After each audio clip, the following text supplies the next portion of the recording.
For me, never giving up meant just that. I mean, every single day when I woke up, I thought, today's the day.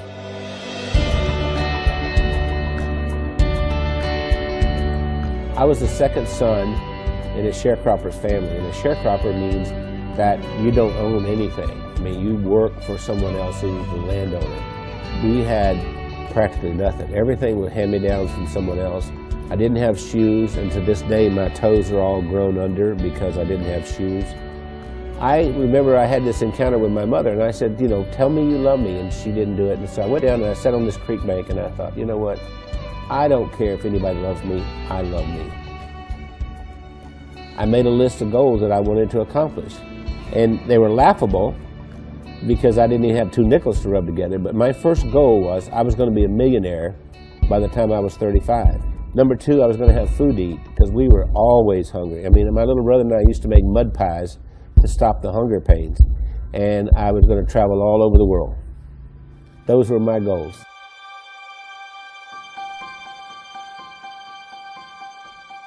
I've learned everything from working with Randy.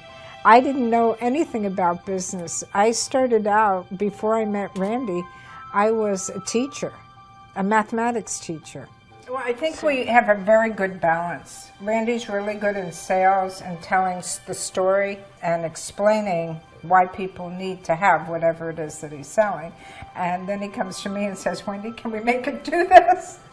And I have to get it done.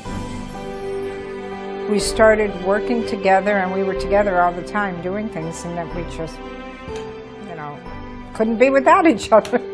Yeah, once she got exposed to me, it was downhill from there. I mean, she could not last a day without me.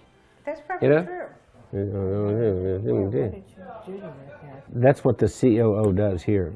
Does hair? She preps me. Spit on it, honey, like you used to do.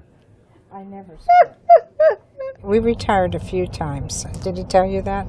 We've tried retirement 3 times, but we never figured out exactly how to do it because we've worked all of our lives. We took a year and we traveled around the world. Then when the decision of the day became, where are we having breakfast? I thought, we're in trouble. If I were giving you advice and you were meeting Wendy for the first time, I would tell you, don't get your feelings hurt if she uses her phone while she's meeting with you. Hey, Kim. Hey, Chris. Okay. I'll see you in the morning. All right. Bye. Bye-bye. I kind of feel like a triage nurse at a hospital. And every week I go in and I reprioritize. No, I'm not approving that. I think what drives Wendy is her desire to be the best and provide the best of service to everyone. Awakened at 2:30 in the morning, and I hear this little click, click, click, click, click, click, click, click. And it's Wendy over there looking something up at 2:30 in the morning. And I'll say, why aren't you sleeping? You can do that tomorrow morning. We are the definition of entrepreneurs. And we don't like doing one thing at a time. We have to do a lot of things at the same time. It's not just Randy and Wendy doing all this work. The whole team, every single one of us works round the clock. Hey, gorgeous. Listen, Bernice has been with us for what, 5, 6 years? 6 years. Yes. And we love her to death. And I love you guys. Yeah. Randy leads with his heart. And he's the most incredible person I've ever met. He's gone through so much in his life. And I believe that Randy's, I'm going to make me cry here. Randy has made the difference in my life.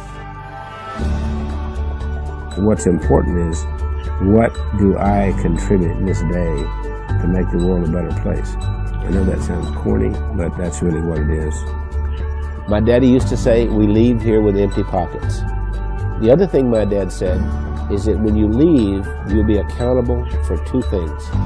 1, how did you treat Mother Earth?